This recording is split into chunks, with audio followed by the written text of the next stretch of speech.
Welcome to the Dog Trainers Podcast, a podcast created by dog trainers, for dog trainers, or anyone who's ever fallen in love with man's best friend. Episode 26, Interview with Tommy Davis, Part 1.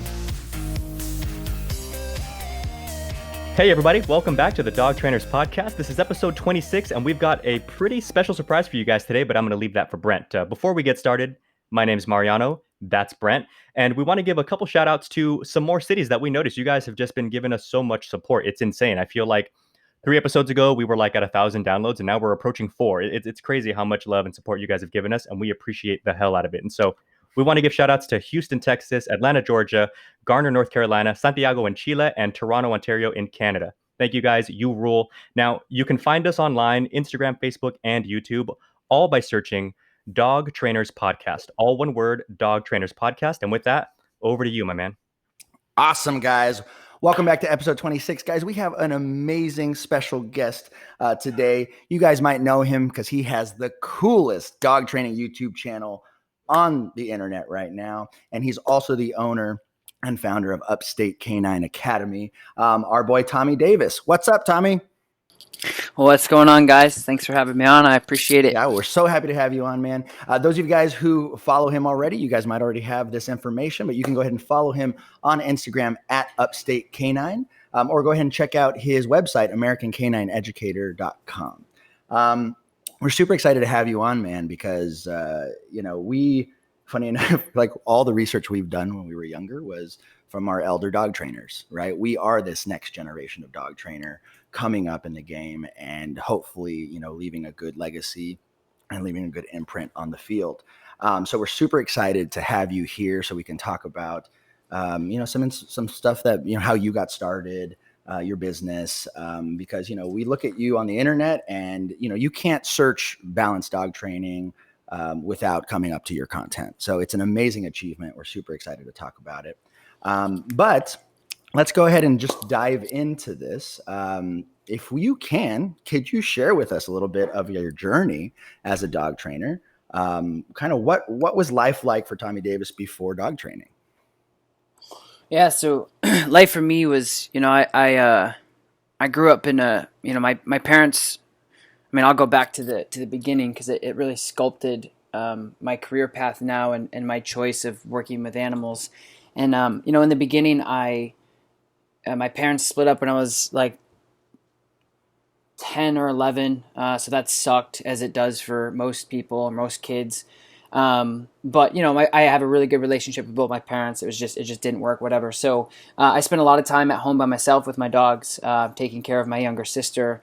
And so the majority of my free time, my mom was a single mom at the time, and still is. But so I spent a lot of time, hanging out with my dogs because I had to babysit basically. So it was me, my dogs, and my sister because of the circumstances at hand. And so a lot of independence came from that, but a lot of relationship with dogs came from that. But even earlier than that, I've always been a dog person. I've always been an animal person. I've always had like a connection with them. I know that sounds cliche as hell, but it's just it's not like, and that connection at first didn't necessarily come from passion and love. It was just like, it was just there. It was inevitable for things to roll out the way that they did. We have pictures when I was like 3 years old with puppies. I was just laying on the ground with them and like just messing with them and figuring things out with them. Just you like were a puppy. Yeah, you were a puppy amongst puppies. Yeah, essentially. And even before that, my parents were both, and that's, they were both on the road all the time and working. And so I spent a lot of time with dogs. They were like, it always reminds me of like the Matilda scenes where, she's at home like by herself all the time and mom and dad are working, type thing. And, a little different, but yeah, I was always home with the dogs. I mean, from literally day one when I could walk, they've always been a part of my life. We have old, like really funny pictures and videos of me rolling around with them. And yeah. And then fast forward 10 to 12 years, I, same thing. I was in the same situation, just staying at home with my dogs and as I grew up, I always loved dogs, just like every other, I think, normal human does. Right. And it wasn't until I went to school and I did like a semester for law enforcement type thing. And I just didn't love the idea of, I was sitting there and I did one semester at a local community college. And I've always known that I was a little outside the box, I was a little outlandish. I was always like the class clown, very like eccentric, like very obnoxious, I guess, at an early age. I relate. Yeah. Just like, but not in like a terrible way. Like I was always the connector. I had friends of like all aspects. I was friends with like the super athletic peeps, and then the other peeps. And I really just, I love, and that's one thing too, is I really like behavior. I really love human behavior. Even in high school, I would just and I shit you not, I would just literally study people. I would just be like, I'm just always wondering what walks of life do these people come from that makes them do certain things, dress a certain way, look a certain way, everything. I just was fascinated by behavior, always, and still am. People watching is one of my favorite things to do. Totally. And and so I just didn't like the idea of somebody capping my creativity of, and once I started going through school and they said, here's the rest of your life, you're gonna go to the academy for this amount of time, you're gonna do this, and then eventually you can retire when you're 60. Right. And I just, I don't know. I mean, and I'm sure there's a lot of other people that can resonate with that. It was scary. I was probably 18, because I waited a little bit till I got into school. Cause when I got out of school, I was just like free, I was free. But, and like in school, I was a C, maybe D student, just got by. And to be completely honest with you guys, I normally, you can even ask, like, it's my mom. It's so funny. We still talk about it. It's like, we really think the only reason why I graduated is because my relationship with like my teachers, like we just had a good relationship. Yeah. Like I had half of in my senior year, I had half of my teachers' phone numbers in my cell phone. Like I just was such and I wasn't like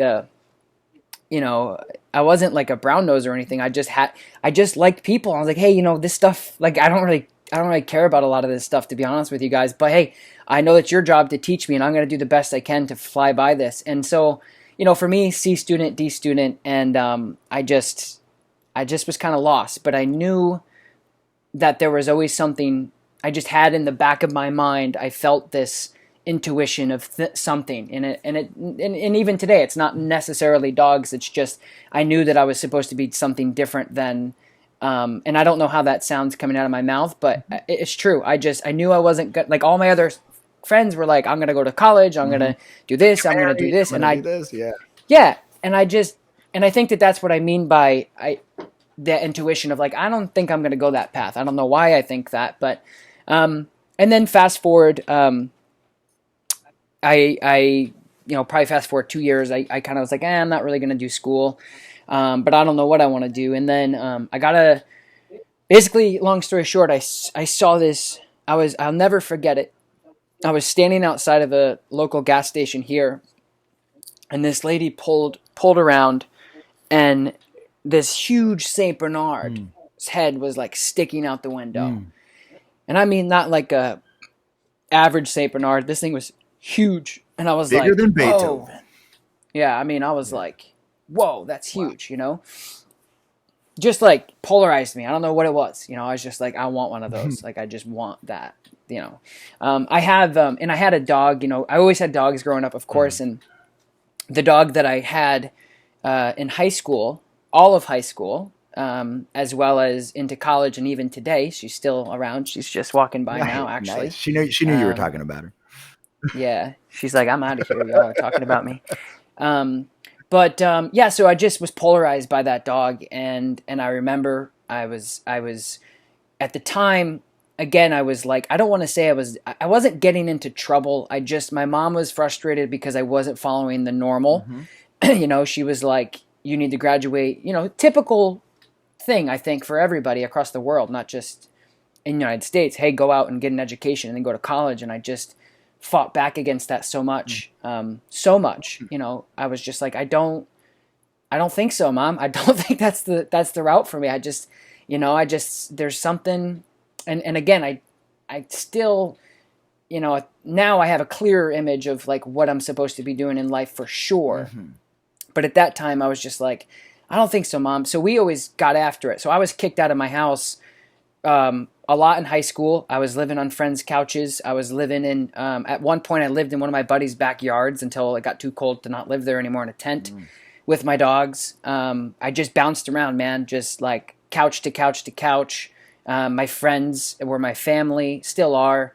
My friends' parents were my family. I mean, I remember them really vividly, like giving me lunch money because they knew I didn't have it because I just refused to follow structure. I don't, it's not me. I never have been like, you know, but I will say, you know, my dad taught me a lot of respect. I'm very respectful about not complying to structure. I'm not like, screw that. I hate that. I'm just like, that's not for me. Respectfully decline doing these things, you know? And so I was in and out of college or in and out of people's houses all the way up until like my first run at college. And so I ended up moving back in with my mom. So between like 16 and 19, I was in and out of the house on people's couches and stuff. And I said, hey, Mom, I'm going to get a St. Bernard. Is that cool? Nope, not cool. Not going to happen. Such a mom answer. Jeez. Yeah, right? You know, I said, no, I really want one. Like, I saw one and I want to get one. You know, and she's being a mom, so she's like, I don't want a dog. I'll never forget this either. There's a lot of like deep embedded things that were huge steps in my life. But I remember her saying, I don't want a dog that has to back out of a room to get out of a room in my house. So there I hit the road again. You know, I was like, all right, again, respectfully understand that decision. Peace out. So I remember I said, well, I'm going to get him anyway. So I did. I spent like a ton of money on him. I spent at the time, you know, I was 19. I spent like $1,700 on him, you know, and again, you know, fry cook, pizza cook, like, you know, just bouncing around job to job as a teenager does. And you got him from puppyhood, right? Yep. I got him as a puppy. I went out to Western New York and got him, came back. I saved up the whole summer to get him. And then once I got him, I was like, all right, Mom, just let me chill here for like 2 weeks till I find a place. Right. So she said, okay, you know, I get it. And of course she was like, oh, he's super cute, but she's being a mom. She's being like, nope. Yep. Gotta have rules. I said, no. And you literally did exactly what I told you not to do. So I'll let you crash here for a couple weeks. So I saved up all my money. I got him. And then I saved up all my money to get an apartment, my own apartment. I usually just, again, it was kind of like at that age where my friends were in college now, 19, 20. They weren't home. So it wasn't really appropriate for me to stay with them anymore. Right. So I got my own place.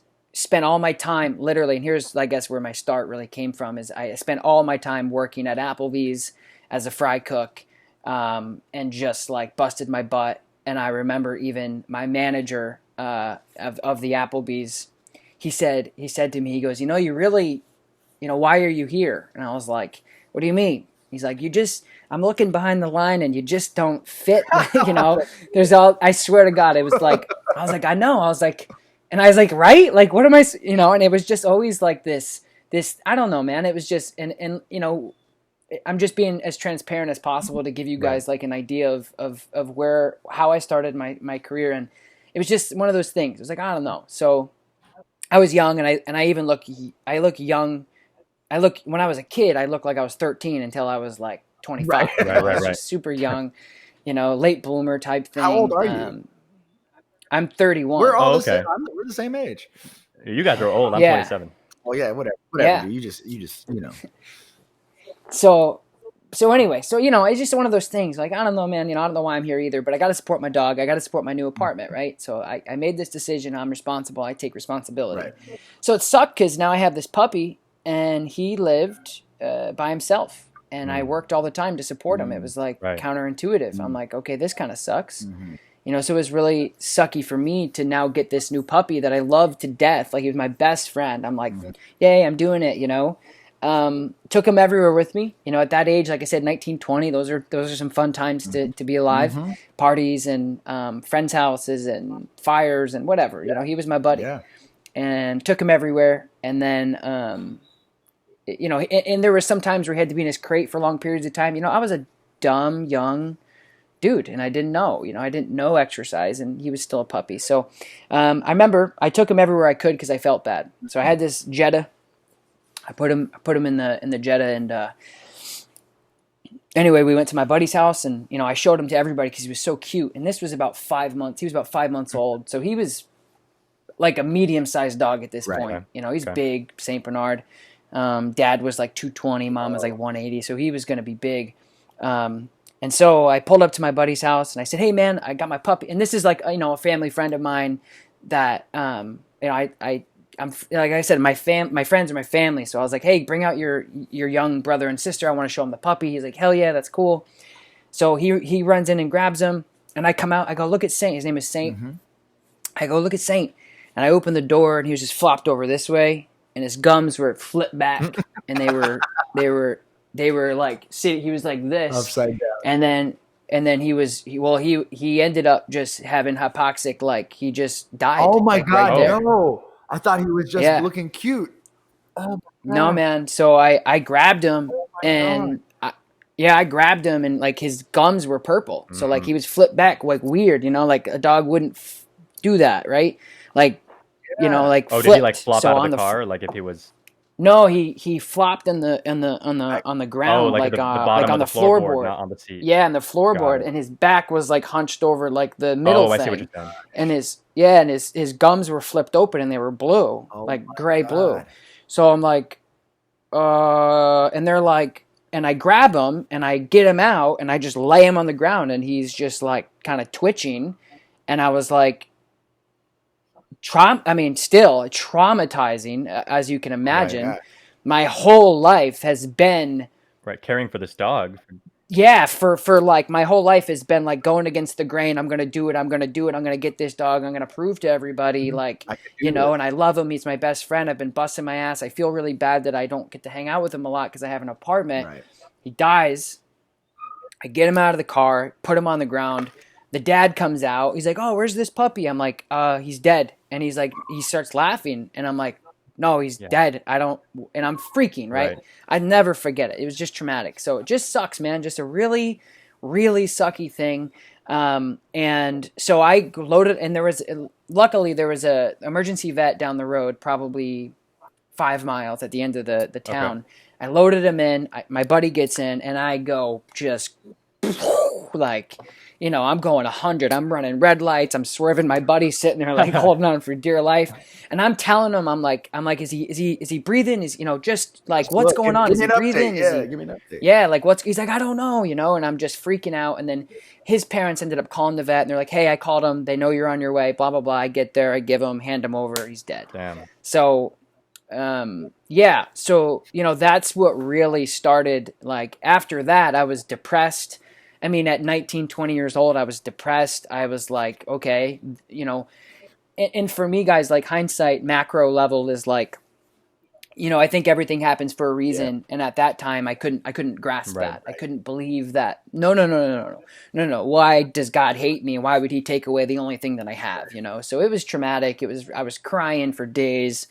Not only just did my dog die at 5-6 months, but he died traumatically in my back seat. And at the time, like hindsight, he was trying to get up front to me, and I remember keep pushing him back. So something was going on, and they don't know if it was like cardiac arrest or whatever. But I didn't want them to like do an autopsy on my puppy. I was like, no, he's gone, like whatever. So fast forward a couple months, you know, I was me and I have a brother too, and me and my brother were chilling. And he was just like, you know, kind of, because he's 5 years older than me, so he was like already in college doing his thing. He said, "What do you want to do, man?" And I was like, "I don't know." He's like, "Well, what do you like?" I was like, "I really like dogs. I mean, that's my passion." I mean, because I remember the question again vividly. He's like, "What would you want to do? What would you be excited about waking up every day and doing?" You know, because he was already in the college gig, so he's already signed his name off. You know, he was already gone. Right. So I said, "I'd really like to work with dogs." I said, "That's my passion." You know, Saint died traumatically. I want to give back as much as I can.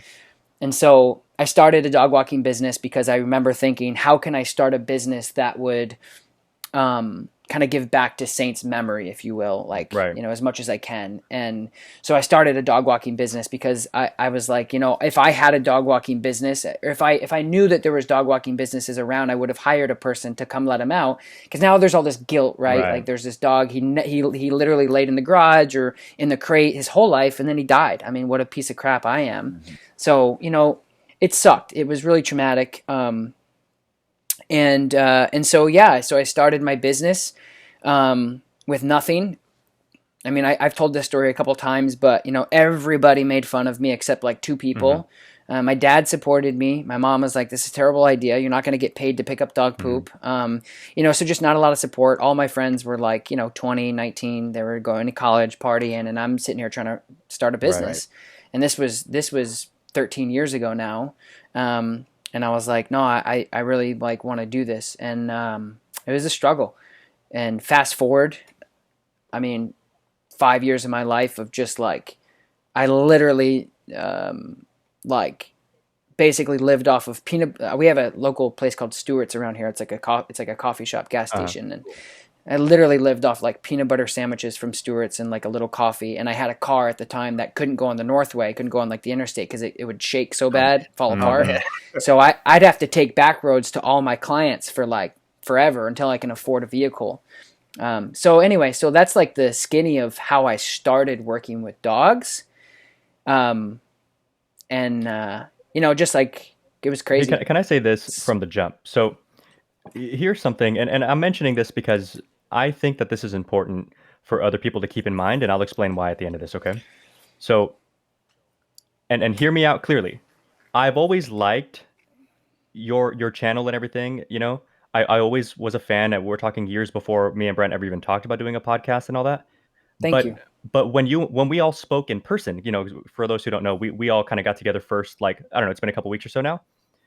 Then I was like, okay, I get it. Now I already liked everything, but now I'm like, okay, that's why he's so big. It was man. Because, and I'm not trying to like blow smoke up here. I'm just, you know, again, there's a point to this. And it was just because I see not only the genuine passion, and I also kind of owe you an apology in a sense, because part of me was like, I can see why you're successful. I get it. But like, fuck, man, that's kind of nice. Like you know, the oldest video I ever saw was like not 13 years old. And I was like, man, damn, he blew up quick. Like part of me was kind of like, you're definitely deserve it, but also you're lucky. But now that I get the full story of like, you've been trying to run business for like 13, 14 years, that shit is a grind. And for anybody, especially people like, you know, who, because my girlfriend's in college. I didn't do much college. I did college in high school, and then I went straight to the Air Force, and, you know, and that was that. I got the same thing as you. Actually, somebody just asked me just the other day, like, bro, why didn't you just stay in for 20 years and just be done? You know, it was like just the other day, and nobody ever asks me that ever, you know? And I was like, you know, I just didn't want to. I liked it. And I was actually an MP. So I was a cop in the Air Force. But, you know, it's not easy trying to build a business. And there's so many lessons you have to learn. And there's so many like humbling moments, and the fact that it's taken this long, and that you were consistent with the grind. And my point was this, the whole reason I bring this up is to say, people who are listening, people who know of Tommy Davis, people who don't know of Tommy Davis, younger dog trainers, the shit is not easy. And if it's taking a while, stick it out, work on it. Don't be ashamed. There's no shame in your game, bro. I had a fucking car. I have a car like that right now. The bitch overheats.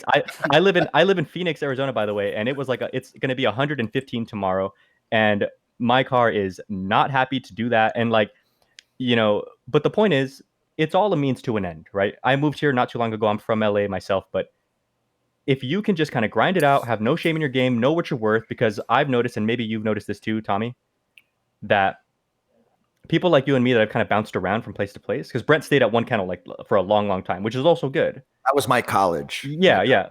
But people who bounced around, as a young trainer, I have had it before, to where I let my circumstances outside of dog training kind of hinder my like belief of myself as a dog trainer. You know, like I'll pull up to a nice house in LA with kind of like a beater car, and I feel like I look like shit, even though I know what I'm doing. I'm a good dog trainer. I'm a solid choice, you know, at the time, you know, so, but it would still kind of shake my ego a little bit. And maybe I would miss that sale, where now with like a totally normal functioning car, I drive it like a truck these days, you know, that's, you know, that it's like, I just don't, maybe too, because I'm older, I just don't have that issue anymore. I'm like, no, man, you know, if you don't, you know, if you're doing really well in life, that's amazing. But I'll tell you what, I can train the shit out of that dog.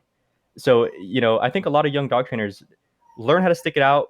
Don't tie your expertise and your confidence to something that doesn't matter like that, because all this stuff is temporary.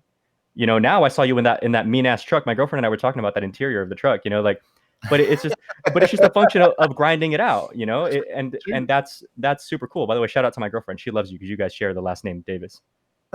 Cool. But anyway, sorry, continue. I just wanted to apologize because you've been grinding for a long time. Yeah, I wanted to highlight something like the grind, the pursuit for monetary and all that stuff means nothing if there's no intrinsic drive. Right. And that story, bro, like got me teary-eyed. Like, dude, that's the first time I got teary-eyed on a podcast. yeah, that shit got me teary-eyed, bro. I have my own story, and I'll tell you in private one day. Hopefully we can grab some beers when you're on the West Coast or I go to the East Coast. But that wanting to help something and feeling you couldn't help it. That's what drives me, bro. Yeah. It's my whole career was based off of passion. Right. Like even today, like I have a staff because I don't charge people. Like they literally walk out of my facility and my manager's like, "Did you charge them?" I'm like, "Forgot." Right. Like, don't care, honestly. Right. Like I just, it's it, man. It's like, and not only just like in the dog world, it's just like the amount of, I mean, we could all talk for the shit that we went through, but like, the stuff I had to sleep in, I had to do I just couldn't give up. I'm like, something's bigger, something's bigger. And that was my gut. Even when I was in high school, like walking through the halls, I'm like, this is cute. Like, this isn't, whatever. Right. I knew, like, I wish, and that's life though. I mean, I wish I started working with dogs way before that, but I think, so I struggled really hard. There were so many, hundreds of times where I wanted to give up. And then I was like, but if I give up, then, Roscoe won't get walked or Bailey won't get out or whatever. You were there for the dogs. You wanted to be there for the dogs. You know what's funny though is you were there for yourself too, because a lot of times when we talk about trying to build a business or just trying to get through life in general, because again, I think our stories are like way more similar than I would have guessed anyway.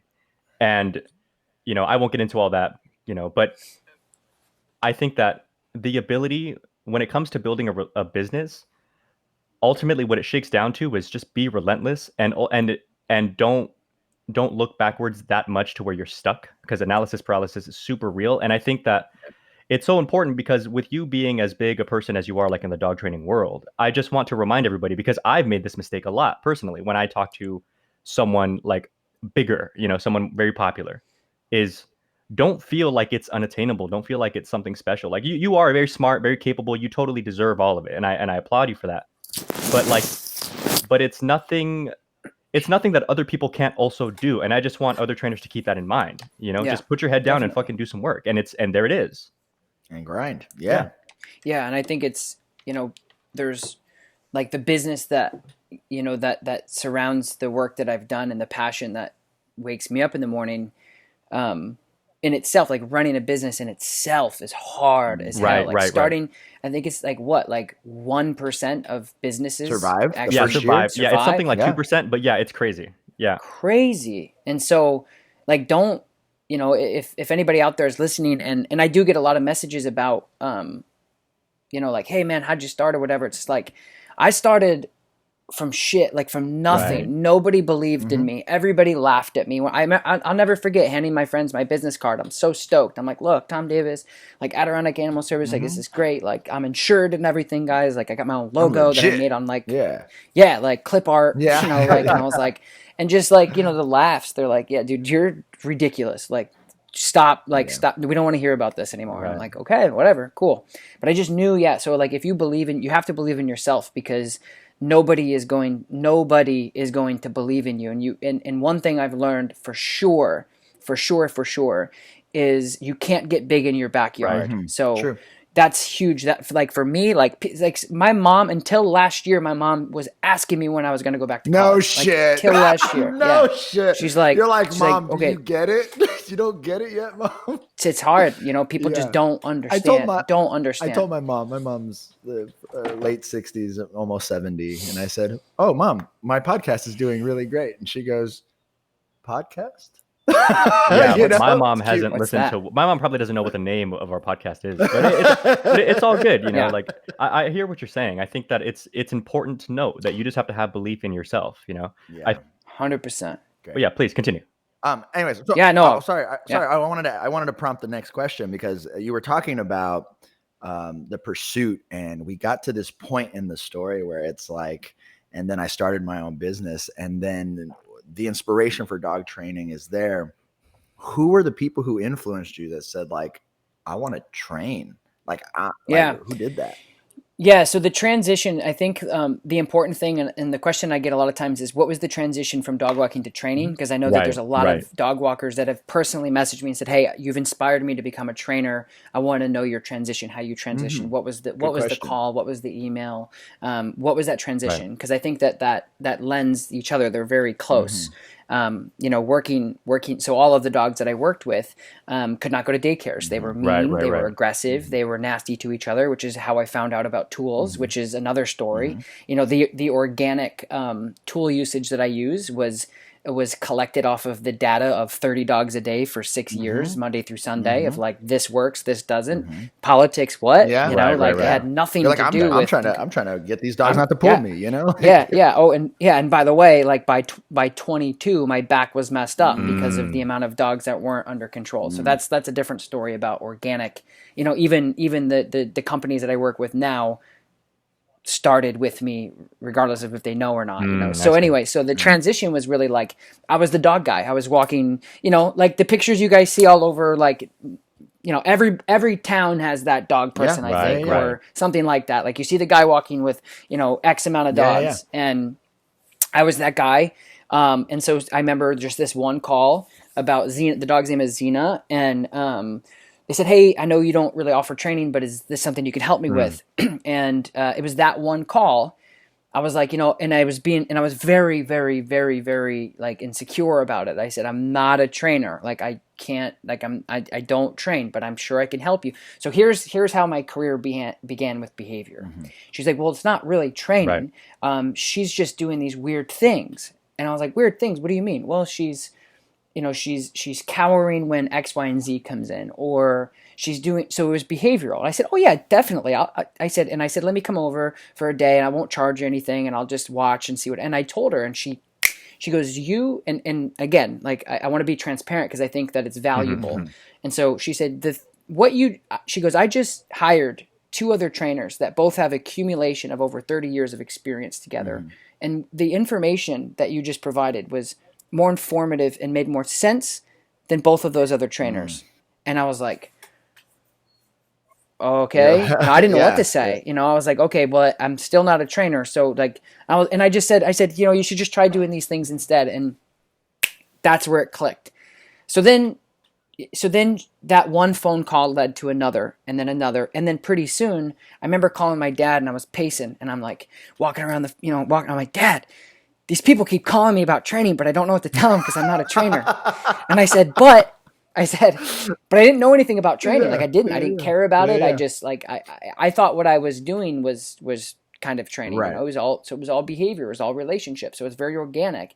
So I said, "But Dad, there's a loophole." I said, "I'm not really training them. I'm just teaching them how to like, how to have a better life with their dog," right? So I'm like, that's different I'm thinking than dog like training, right? Right. So I'm not sit, not stay, not come.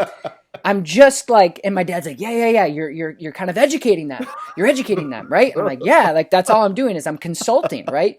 So I'm consulting, right? So first of all, I'll talk about the America's Canine Educator brand, because I know I personally think that, I'm self-conscious about that sometimes, but that's kind of how like things started rolling. Awesome. As I was like, okay, I'm an educator. So when people would call and email and say, "Hey, I'm not a dog trainer, just so you know, I'm not going to teach your dog. I can help with the basics, but it's not my thing. Right. I'm going to help you with these problems the behavioral problems." And I've never watched a dog trainer. I've never seen a dog training session in my entire life.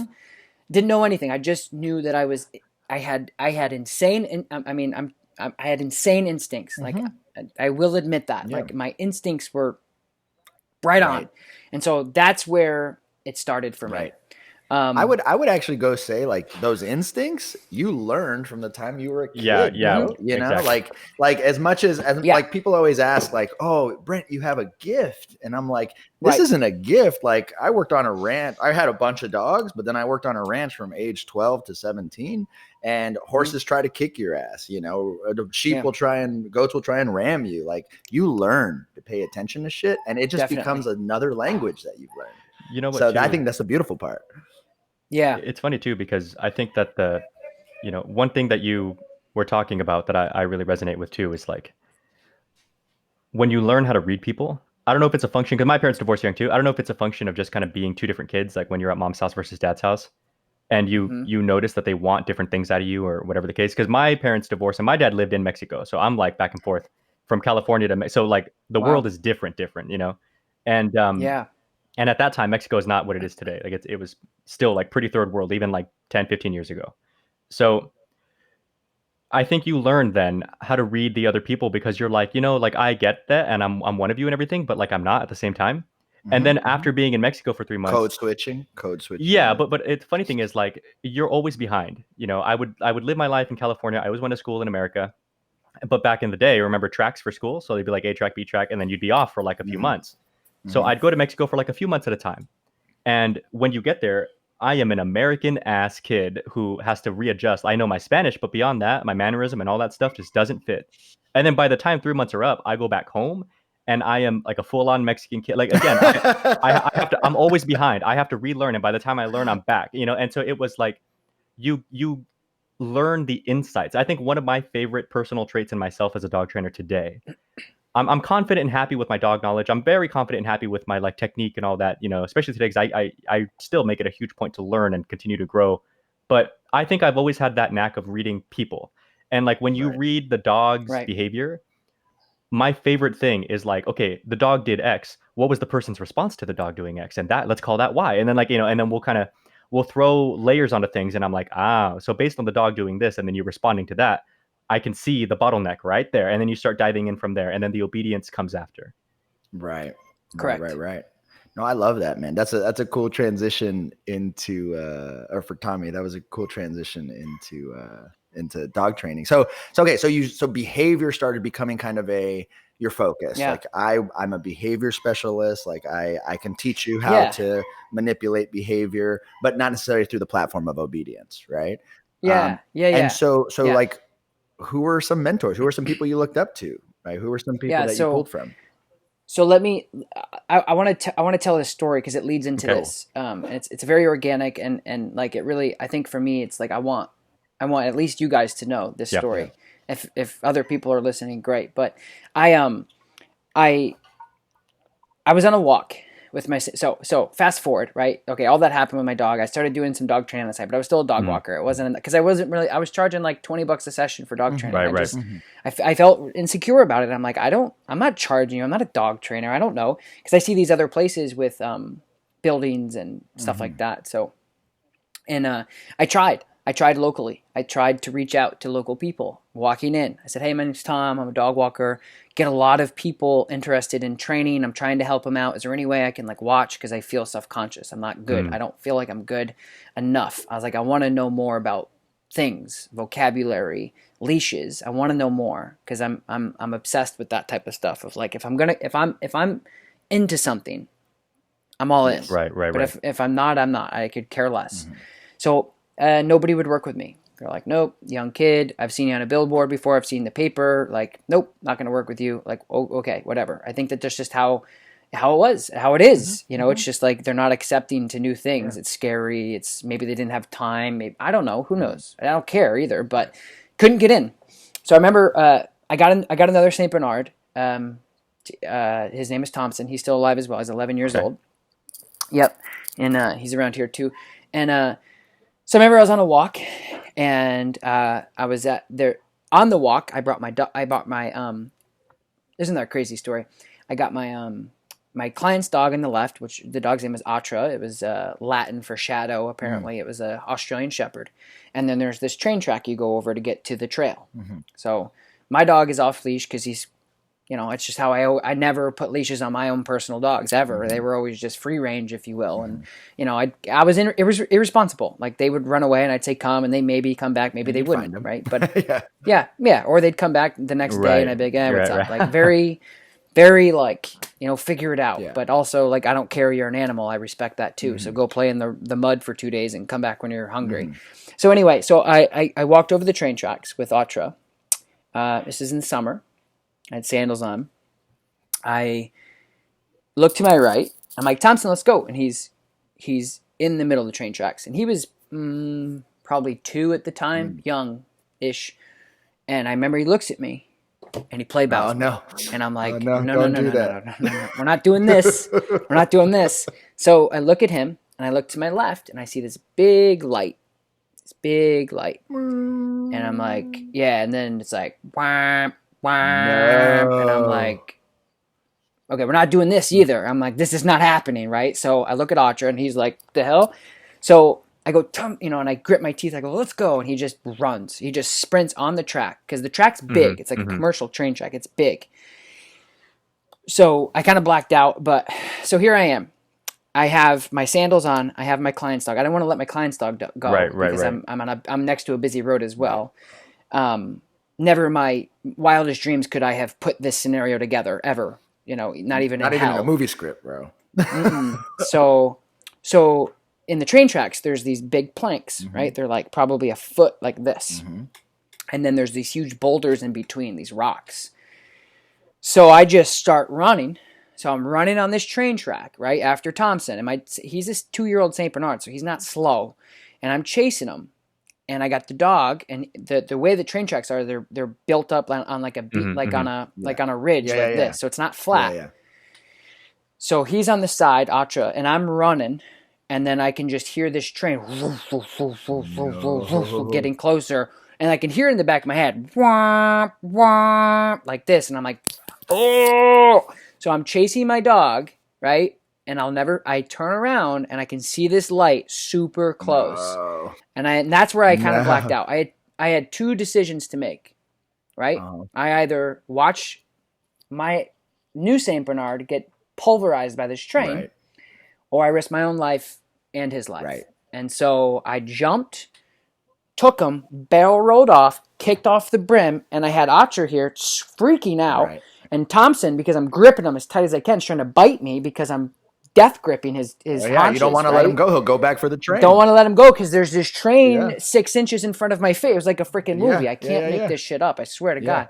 So I stop, and I'm like, I swear it is like, there's some things that happen during your life as a human that you will never forget. Right. And some of the things that you do is so primal and instinctual that you're like, why am I even doing this? And I'm looking at my legs. I'm making sure that I still have everything. Right. Swear. It's like, and it's scary to even think about that my brain thought to do that, but it was like a defense mechanism. So I'm looking at my feet and I'm looking at my legs and I'm no blood. I'm like, what? So very traumatic. My heart is boom, pounding out of my chest. Right. Wow. So this train but the whole time the train was trying to stop because it was going. So it's screeching, so it's loud as hell. So eventually I get up, I take both dogs, I can't breathe. I'm literally still in awe looking at myself. And I remember walking back to the house and I hear, hey. And I turn around, it's 2 guys with clipboards. And they must have been the drivers of the train or conductors. And they said, are you okay? And I'm like, I'm still in awe. I'm like, I don't know. And I'm looking at myself and I'm like, yeah, I think I'm good. And they're like, okay, well, just so you know, we have a cow pusher in the front of our train, and you have about 6 inches from the time that we can't see anything in front of that cow pusher before it hits the thing that's in front of us. And you were in that 6 inches. No. And you just got really lucky. And I was like, yeah, add it to the list. I'm like, I'm good. I'm like, thank you guys for stopping.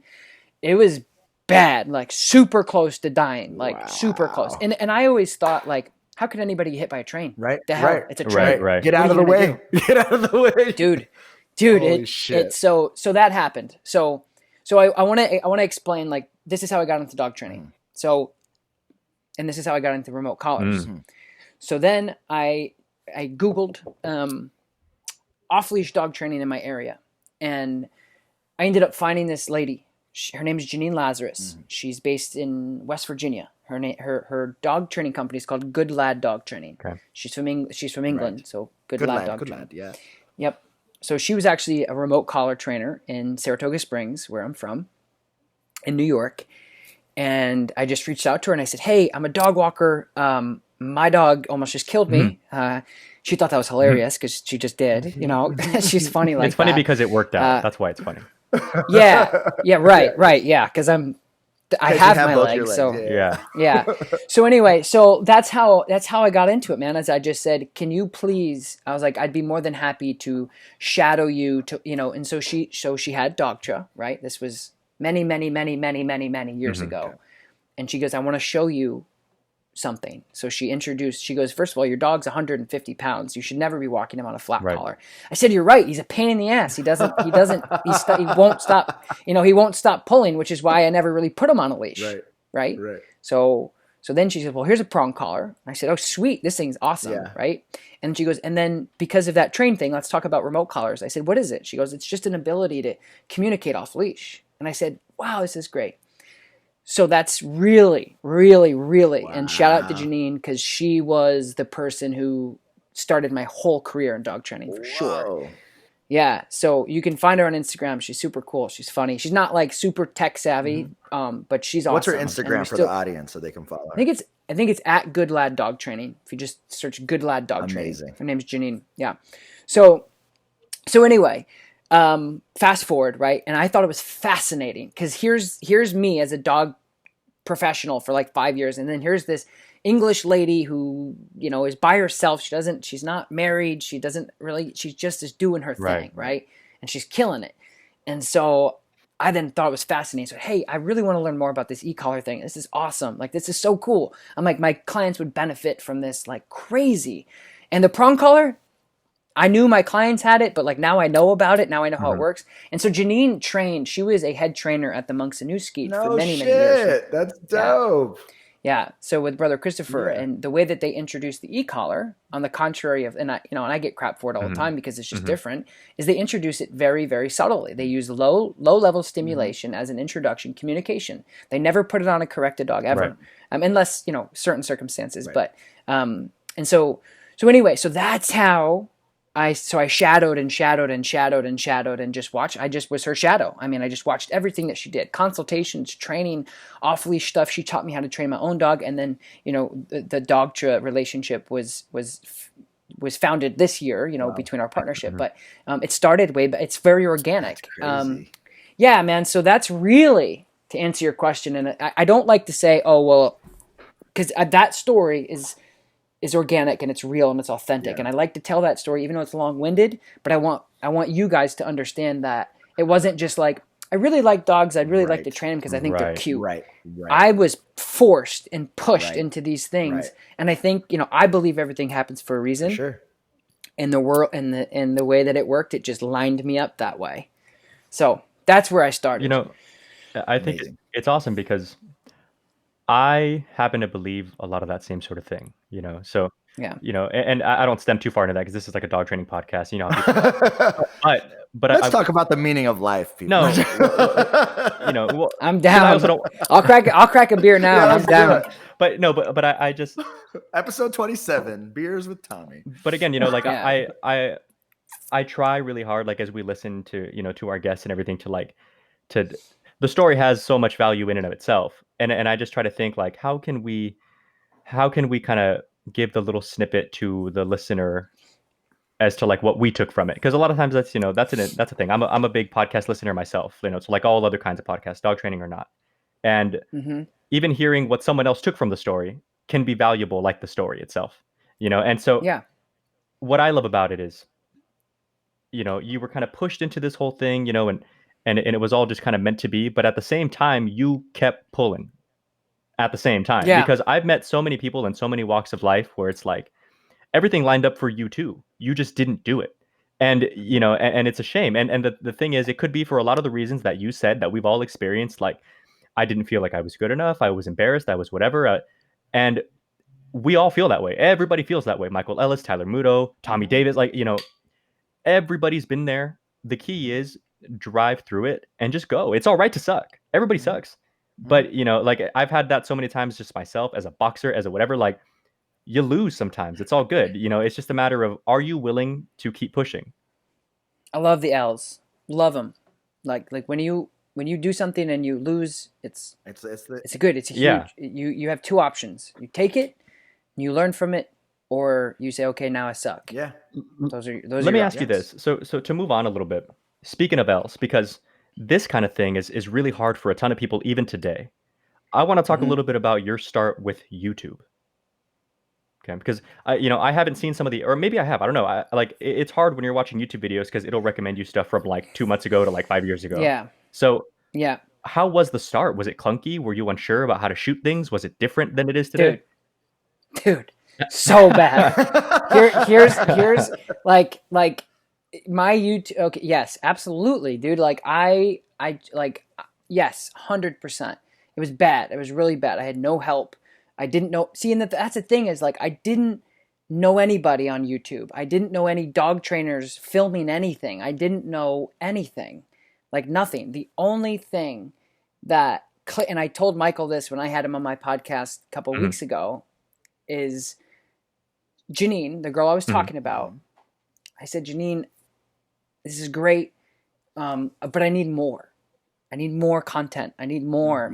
I'm sitting at night like I was like a bookworm, and she's like, look up Michael Ellis. And I said, okay. And from there, I remember there's one video he did with Learberg. That story's interesting, but not that one.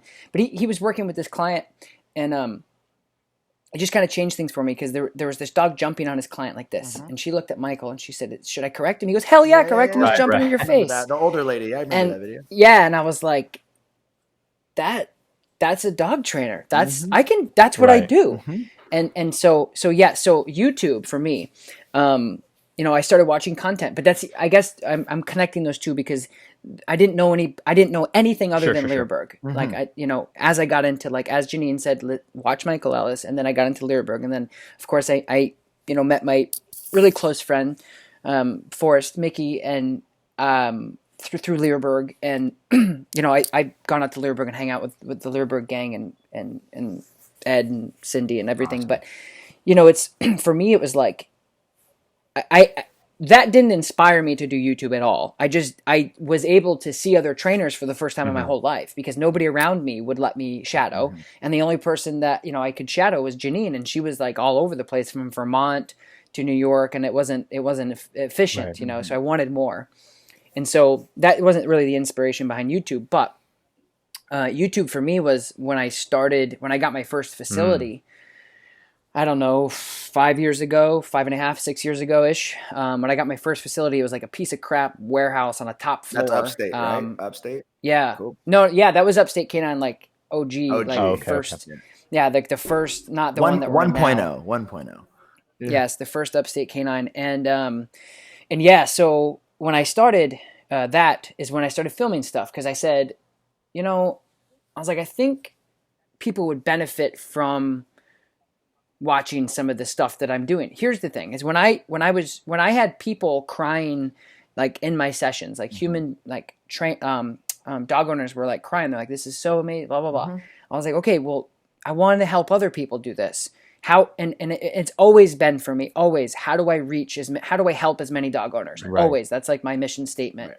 How do I expand? If I can help one person, like if I can film something and help one person change their relationship with their dog, save a dog's life, whatever, I will do it. If there's 100 people telling me I'm the worst thing that's ever happened since sliced bread, but there's one person that says you've changed my life with my dog, I'm going to do it every time. I don't care what those haters say. I'm going to do it. So for me, that's where it happened. Is I set up a tripod and a really crappy kit lens from a Nikon in the corner with no audio, and I just started recording. I just started pushing stuff out, and that's how I started.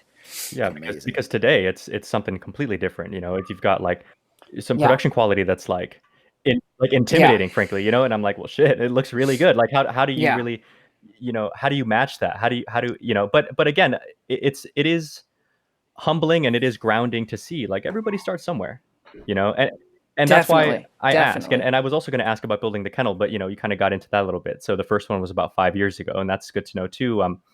What I, Yeah. and what we want to get into a little bit as well is, Sure. like we talked about, in our initial kind of meet, and again, this was kind of that moment that I had where I was like, oh shit, Tommy Davis is like legit, like this is dope. Like I've always liked you, but like, oh, I like you, like this is super cool. Thank you. You were talking a lot about, and I found this very real. Okay. And I apologize if this isn't something you want to talk about, but you were talking about like, when you put so much stuff online and you're such a big person, like I am on YouTube with dog training, you catch a lot of hate from quote unquote, YouTube experts, because God knows there's a million of them, and like people, everybody has their little opinion of what you should do about this and that. But you were like, I just kind of lately, because of that, I just kind of keep my circle small, put my head down, and just put out this work. And I was like, I can appreciate that, because you kind of stay in the lane of what you do. You make no apology, nor should you, about like, look, man, training, I can do it, but behavior's my thing. That's what I like. That's what I do. And I can appreciate that. You're self-aware enough to like specialize in that kind of thing. So I just wanted to ask you about like, now that you've become this huge online presence for dog training, what tips would you have for maybe up and coming trainers who are trying to put out content? Because obviously, more than anybody, maybe, how beneficial and almost how vital it is in today's day and age. Yeah. Wow, that's a good question. I would just tell anybody to be authentic. Okay. Like, don't try to, like, I get all the time, people are like, hey man, what do you use? What equipment do you use? What do you use this? And that's fine. Yeah. That's totally cool. Yeah. But like, I don't want people to like try to mimic anything. So I think like the reason YouTube is the hardest thing to grow on social media. Doesn't matter if you're half naked, beautiful girl, nobody's going to care. Like you know what I mean? Like it's really, really, really to grow hard. A real following. It's hard. It's one of the they say it's the hardest place to grow authentic fans and a following. Right, yeah. Yes, it's so hard. They say, I think it's like 1% of people get past like 1,000 subscribers or something like that. Right. It's very hard. So because the audience knows, because they're cycling through content all day, they know if you're not authentic. And so for me, there's some channels out there, not just in dog training, that just said, I want to get successful on YouTube, and you can tell they from the get-go, everything that nothing was built up off of experience. They've just, when we started, this is everything, which is fine. There's nothing wrong with that, but you can just, it's like, I think for me,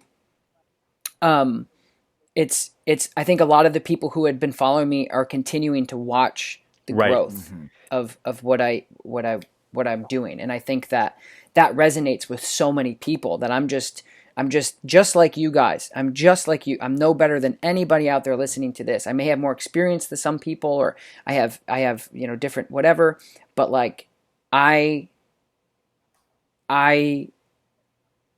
obsessed. Like I don't stop. Like I do not stop. It's ruined many relationships. I've lost all of my friends that were my family.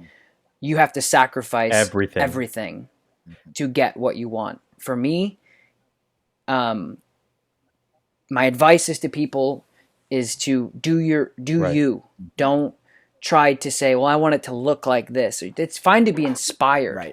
No idea is a new idea. Anything that I've done has been like, I want this type of look or whatever. And I've spent a lot of time honing that in by myself. I've spent tens of thousands of dollars on people filming for me, editing for me, and it's not exactly what I want. So I do everything in-house now by myself. Wow. So for me, it's about be authentic, don't, and also be real. There's not a lot of, and this is my opinion, of course, I've not met a lot of people who are willing to sacrifice almost everything to make it work. Right. They want a cheap way. They want the fast way. They want a quick way. It's not cheap and it's not quick. You're going to have to cry. You're going to have to live off nothing. You're going to get made fun of. Exposing yourself on the internet is one of the hardest things to do for anybody on the planet, because there's going to be people that are going to come out of the woodwork that are going to make fun of every single thing about you. It doesn't matter if you come out with a video curing cancer. Yep. You're going to get 171 dislikes, and you're going to get people that are bashing the way that your hat is sitting, the shirt that you're wearing, and because you're talking too fast. Yep. And so I think that there's so many different layers of success of being a content creator as a YouTuber. First of all, you have to be consistent. Second of all, it has to be good content. Third of all, it has to be quality content. And fourth of all, you have to have tough skin, because everything that you do and everything that you're trying to be, everything that I do, as you guys may or may not be able to tell, is from my heart. Everything that I spill out of me is just, it's everything that I have. I'm authentic. I'm not different off camera than I am on camera.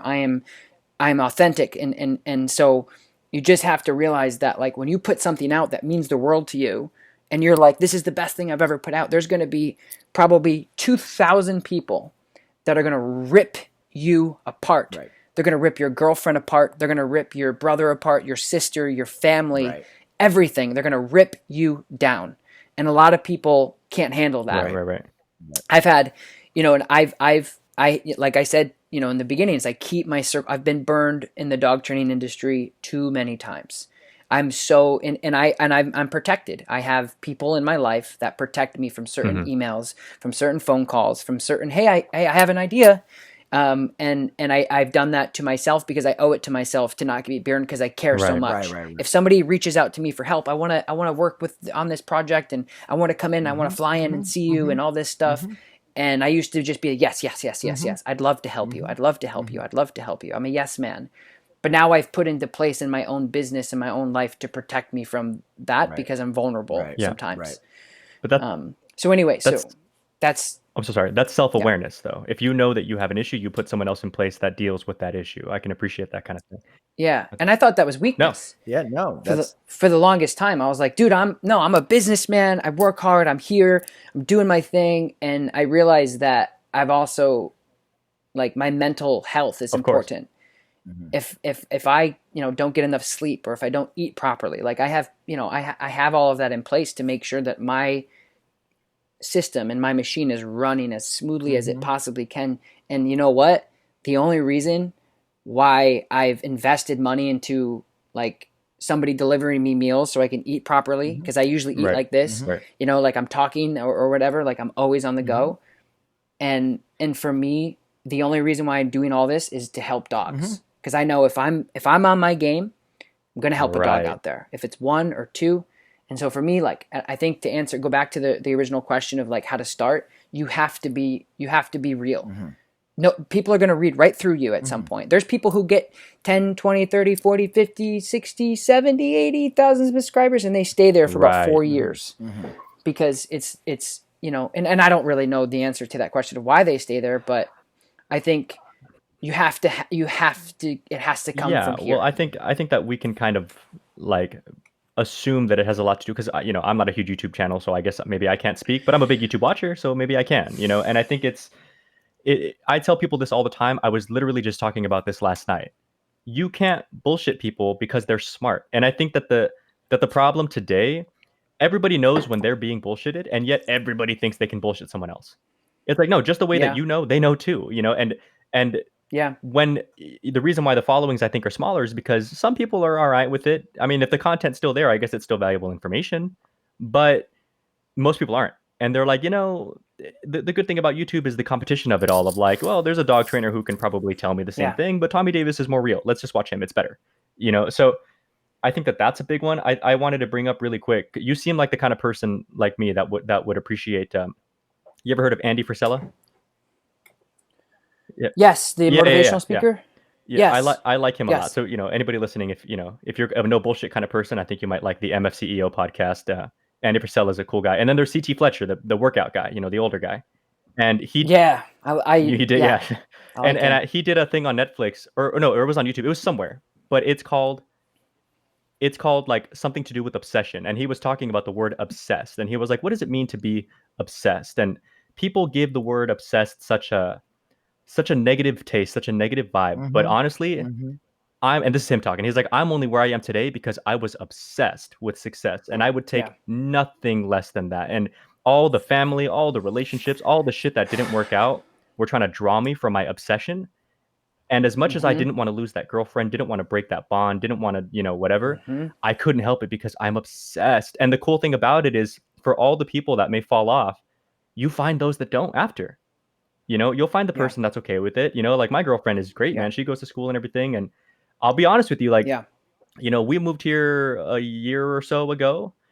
I'm very confident in myself these days as a trainer and my knowledge and everything else, but it's a new city, man. I'm not exactly like super balling right now. I'm still kind of building my client base and everything.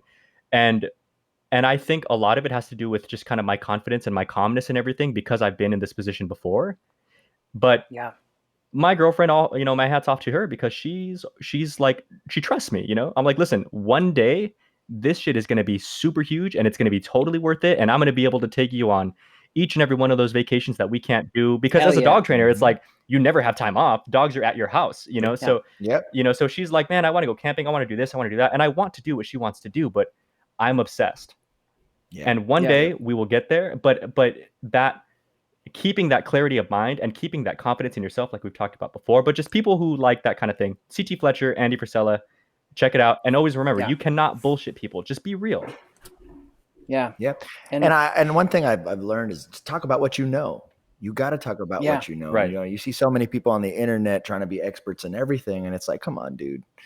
Come on, you can't be experts in everything. You've been doing this for 2 years, or you've been doing it for 3 years, So it's really important. I mean, if we want to add value, like I know you probably don't give business advice, Tommy, but you have a lot of business experience that if you wanted to, you could have a whole it would be section of like a kid in their 20s building a business. Well, this is how you do it. This is what you don't do. You get what I'm saying? Because you could speak from your experience and what you know to be the truth.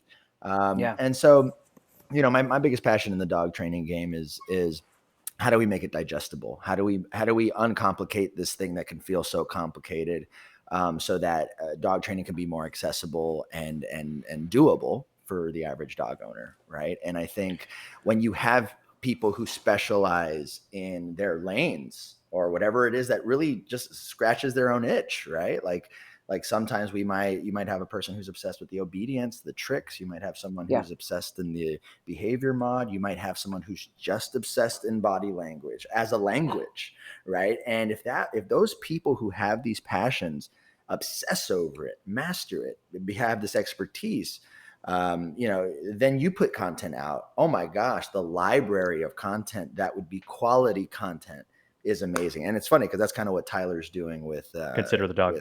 Consider the Dog, right? That's what Learberg was doing for the sports dogs, right? And it's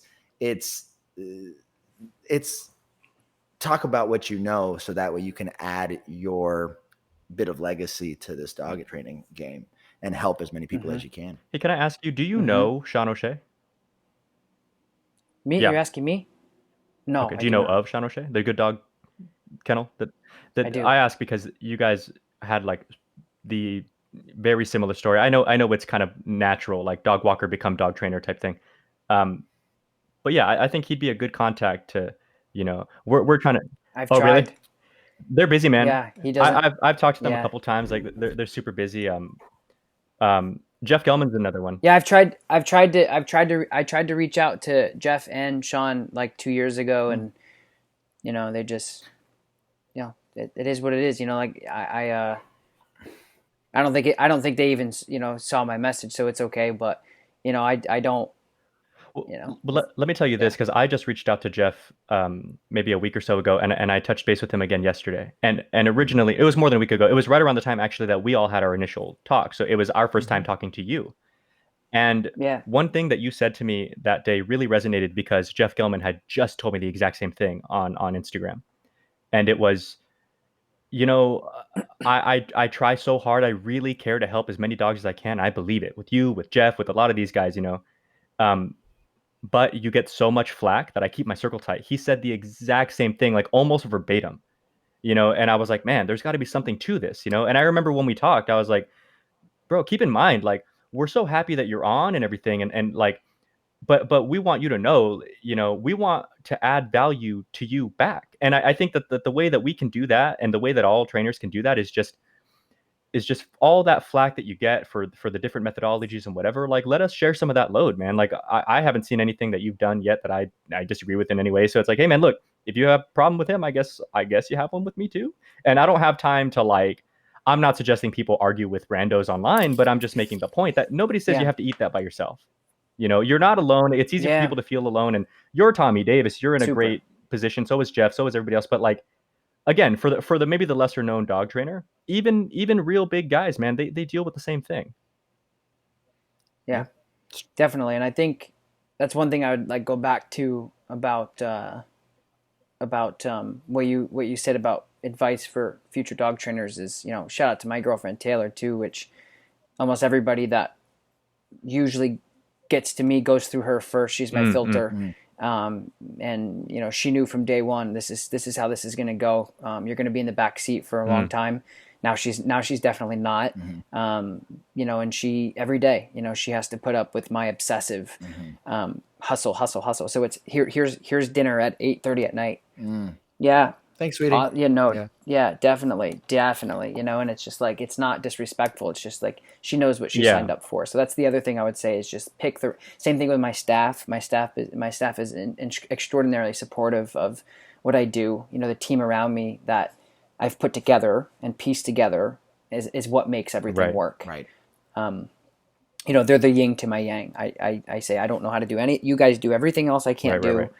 And well, that's delegation, man. That's what leaders do, you know, and it's hard. You know, I felt really insecure about doing all those things because I felt like I had to take on everything myself because that's part of it. You know, I grew out of that a couple years ago, but it was tough to let go of some of that control of your baby, your business. Yep. And there's also an intellectual part. Like there's a part that you're like, I like kind of learning about that and I like learning about this. And so it's a hard thing to get rid of, you know, that interest and also control.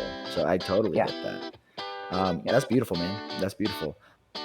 Thank you guys for listening to part 1 of our 2-parter with Tommy Davis. We want to encourage you to stick around for part 2. We also want to thank Tommy for taking the time to hang with us here at the Dog Trainers Podcast, a podcast created by dog trainers, for dog trainers, and anyone who's ever fallen in love with man's best friend. We really hope you guys enjoyed this episode, and we hope to see you back for the next one. But in the meantime, please follow us on Instagram and Facebook at Dog Trainers Podcast. Go ahead and leave a comment. Ask us any questions that you want. We would love to connect with our dog trainer communities all around the world. Take care, guys. We'll see you next time.